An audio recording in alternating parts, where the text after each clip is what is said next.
When we started Batman Begins, we had a sense that if we were going to continue to tell Bruce Wayne's story, that would be a three-part structure, beginning and middle and end, quite simply.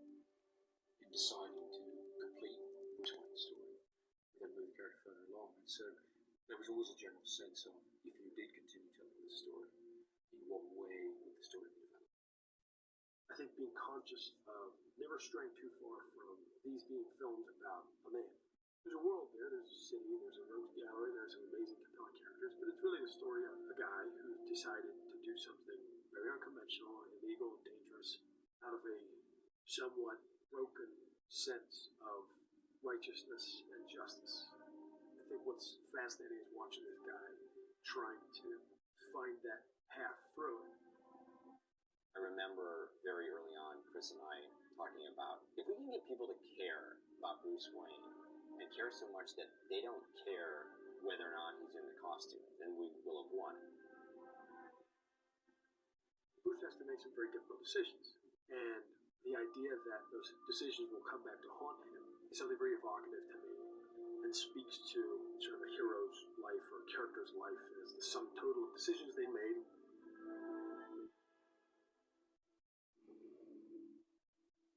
For the ending of The Dark Knight to have the validity of gravity that it should have, it was important at the beginning of The Dark Knight Rises that we acknowledged that Batman succeeded in their attempt to stabilize Gotham. And one of the things we're doing that I think is very unusual is we're taking what I think was a very fulfilling, successful end to the previous film, and then we're putting it under the microscope.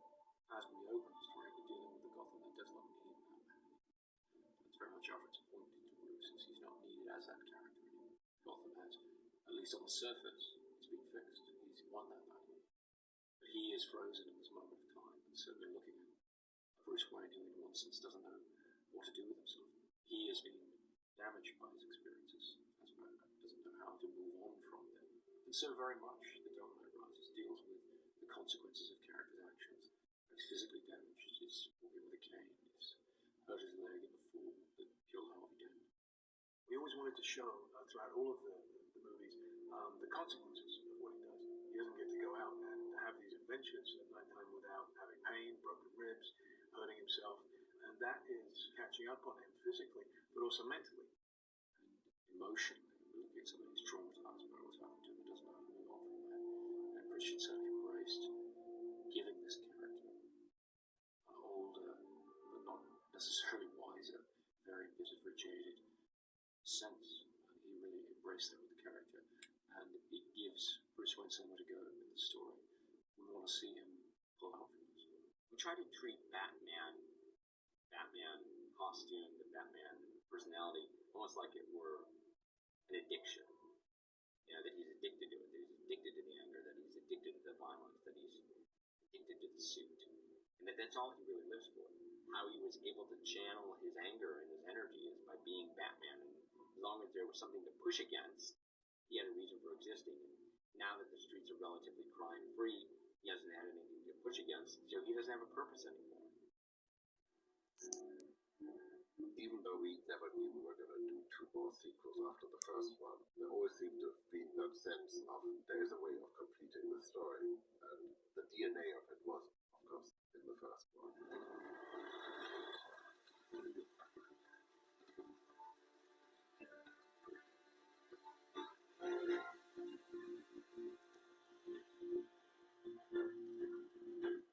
And really wanted to come up with a notion of how you could have something that's familiar, something you've seen in the other films, and it's true to the heroics of that.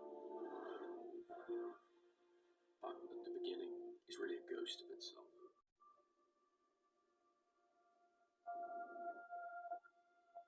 So you're really just hearing this very ethereal version, this ethereal tune that is developed from 2 notes that were always played in the other films, these very strident brass notes.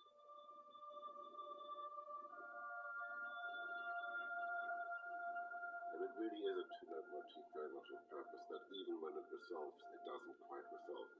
I always wanted to have a question in it. You know, the question of, you know, what could have been if his parents hadn't died. None is evil rising. But Batman come back. What if it doesn't exist anymore? She must. Jonas dropped the script always had this great idea of this underground prison that you would have to try and climb out of to escape. And I thought it was just a perfect metaphor, just really in tune with all the thematic elements of the film. We wanted to bring back that imagery of when he fell into the well as a kid. It was his dad who brought him out of the pit, and now it's time for him to bring himself out of the pit. You've got to take them all the way down and grind them down to this scintilla and then see what comes back. To me, that's the true test of a hero. It's not just how many people they can lay out. It's confronted with their darkest fears, confronted with being taken all the way to the edge. What do they do and how do they come back? He decides he wants to live. It's that fear of death that gives him a reason to live. Gives him a reason to fight.